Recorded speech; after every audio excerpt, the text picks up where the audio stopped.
After saying for months he was done with the Senate regardless of how his presidential campaign went, Marco Rubio announced today he will seek re-election in November.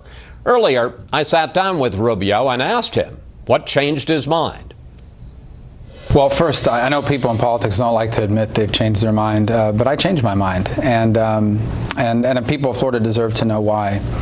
And there's a lot of reasons. You know, I think it's been clearly outlined that I'm frustrated by what's happening here in the Senate. Most Americans are, with the gridlock and the inability to move forward on things. But the Senate's also a place where you can serve your constituents with constituent service, which is very rewarding. And I said that during the campaign.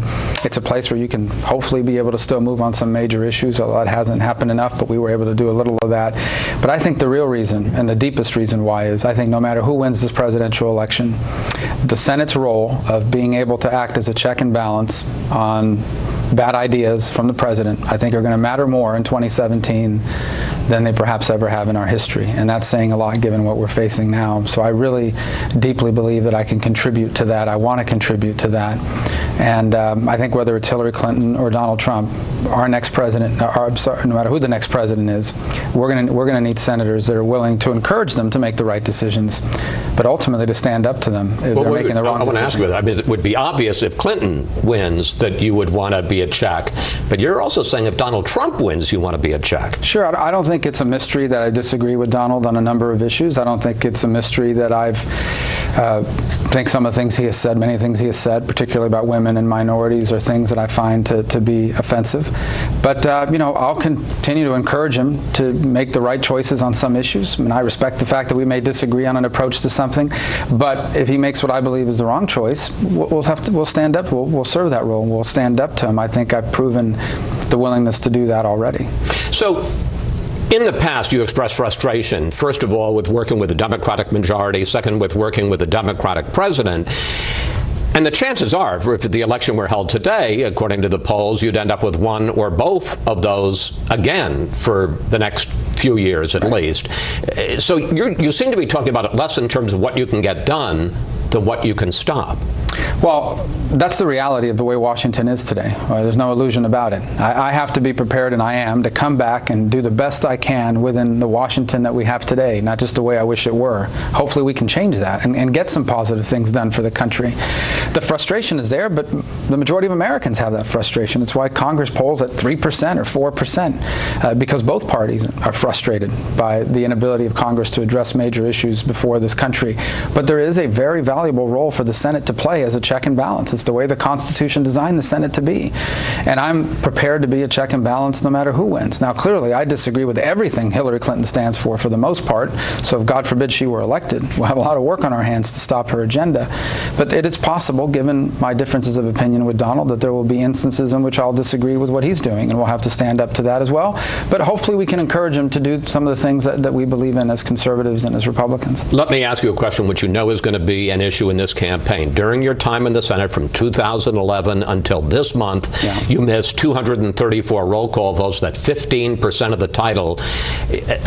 You got to know some Florida voters are going to say he didn't show up for work the first time. Yeah, well, first of all, there's no doubt. I can't, that happened. And a lot of it was because I ran for president. It's the same reason, quite frankly, why Bernie Sanders missed every vote this year up until a day ago. It's the same reason why everyone who's run for president has missed votes.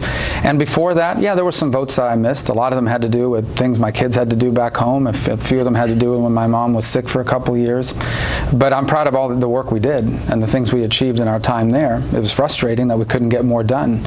But ultimately, given where our country is today and the uncertainty we're facing in this election, I really truly believe that the Senate needs to be filled with people who are willing to stand up to a president of either party when they have bad ideas and are willing to work with them and encourage them to make the right choices too. You have been raising money for another Republican candidate, the Lieutenant Governor of Florida, and here's what you said about him just a couple of weeks ago.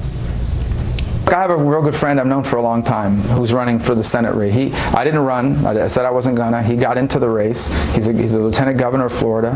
I think he's a strong Carlos Lopez Canteri. He's a strong candidate. He's in the race. I think he's put in time and energy to it, and he deserves the chance to see where he can take it. You've Have you talked with the lieutenant governor? Absolutely. He's one of my closest friends that I have, and he asked me about 10 days ago to reconsider my decision and to actually run. And it wasn't until that happened that I gave it any serious thought. So does that mean he's dropping out and giving you a clear path?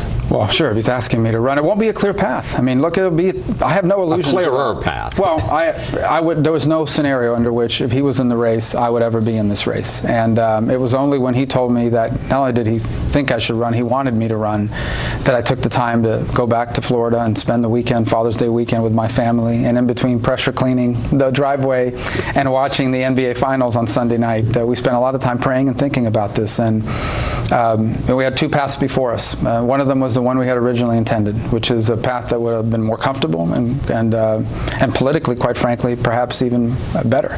But as a family together, we chose to try to make a difference, not just in the outcome of this election, but what the next 6 years will look like for America. You say that you will support Donald Trump, and you've even said that you would speak for him at the convention. Given all of his continuing controversies, given the comments he made about the Mexican-American judge in the Trump University case, some people are saying, where are your principles? There are a lot of things that Donald has said and done and stands for that I disagree with.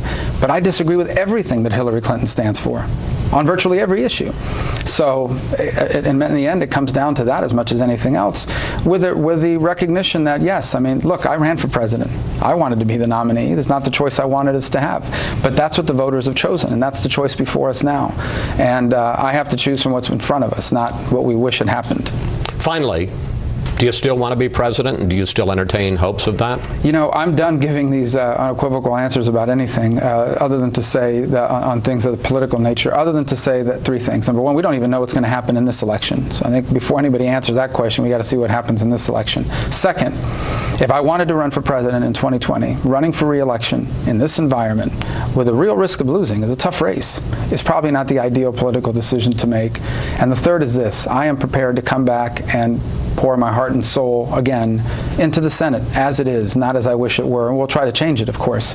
And if the last office I ever hold in American politics is to be a U.S. Senator from Florida, and we can make a difference, I'll feel fulfilled by that. Senator, thank you for talking with us, and it'll be fun covering you all fall. Well, it'll be an interesting race. Good, you bet. Thank you, sir. Thank you.